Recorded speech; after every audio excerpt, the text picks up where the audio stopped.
तो students now we will discuss energy conservation in the simple harmonic motion.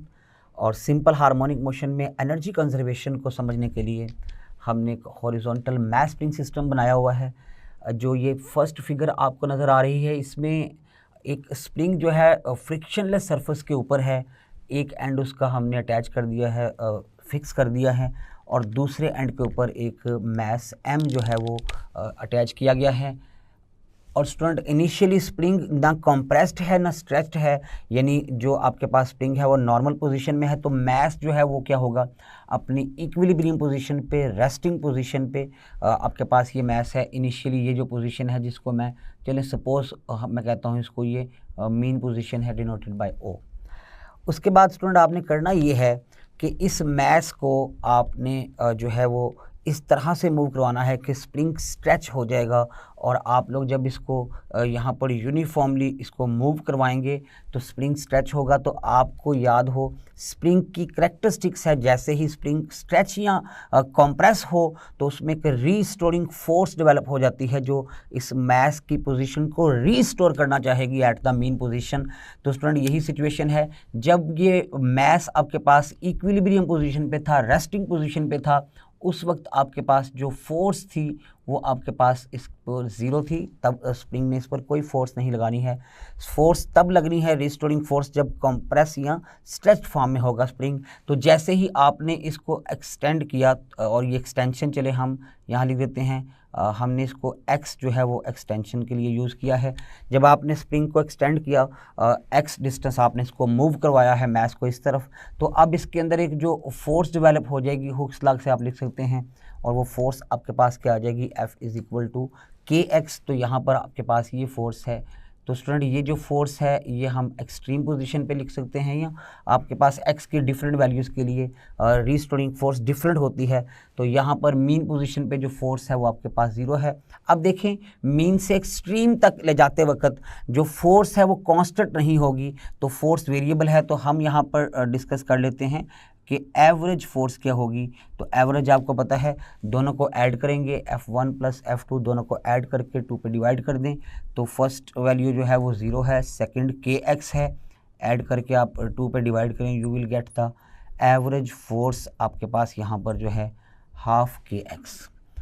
अब student हम लोगों ने ये एवरेज फोर्स तो कैलकुलेट कर ली। हमारा इस वक्त जो है वो हमने कैलकुलेट करना है इस स्प्रिंग के लिए डिफरेंट तरह की जो एनर्जीज़ हैं।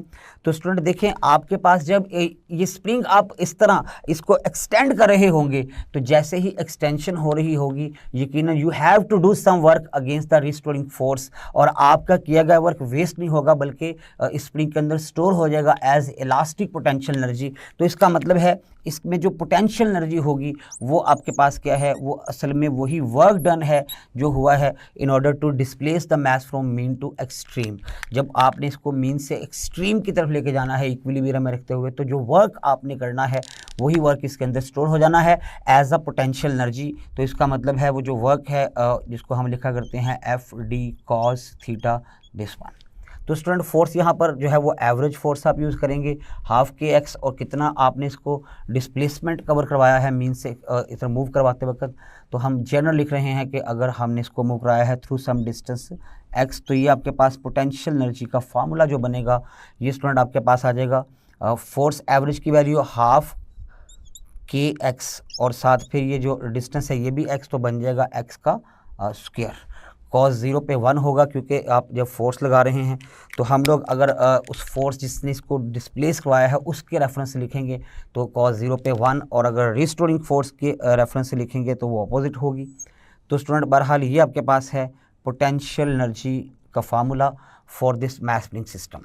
ये वही वर्क है जो हुआ है इसको मीन से एक सर्टन डिस्टेंस x तक डिस्प्लेस करने में। तो ये आपके पास जनरल फार्मूला है for the potential energy of this mass spring system. अब स्टूडेंट देखिए, इसका मतलब जो पोटेंशियल एनर्जी है ये कांस्टेंट नहीं होगी, क्योंकि आपको पता है ये x जो है एक्सटेंशन है, या यहाँ पर ये जो इंस्टेंटेनियस डिस्प्लेसमेंट है। तो स्टूडेंट होगा क्या, जब आप इसको मीन से एक्सट्रीम की तरफ देखेंगे तो जैसे जैसे x बढ़ता जाएगा वैसे वैसे पोटेंशियल एनर्जी भी इंक्रीज करेगी। Potential energy is actually the function of x. तो एक्स की डिफरेंट वैल्यूज़ के लिए पोटेंशियल एनर्जी भी क्या आएगी आपके पास, डिफरेंट। हम अगर बात करें कि जब ये ऑब्जेक्ट होगा एट द मीन पोजीशन, तो स्टूडेंट जब ऑब्जेक्ट एट मीन पोजीशन होता है तो आपको पता है उसका इंस्टेंटेनियस डिस्प्लेसमेंट क्या होगा। जो इंस्टेंटेनियस डिस्प्लेसमेंट है एक्स वो ज़ीरो होगा। तो जैसे ही आप इंस्टेंटेनियस डिस्प्लेसमेंट एक्स ज़ीरो यहाँ पुट करेंगे, you will get the potential energy at the mean position. और ये जो पोटेंशियल एनर्जी आएगी एट द मीन पोजीशन ये आएगी हाफ के और ज़ीरो का स्क्वायर। तो इसका मतलब है ये पूरा फैक्टर आपके पास ज़ीरो हो जाएगा। इसका मतलब potential energy at the mean position जो है वो मैस स्प्रिंग सिस्टम के पास कितनी होती है, ज़ीरो। अब स्टूडेंट हम बात कर लेते हैं कि इसके पास एक्सट्रीम पे पहुंच के जो है वो कितनी पोटेंशियल एनर्जी होगी।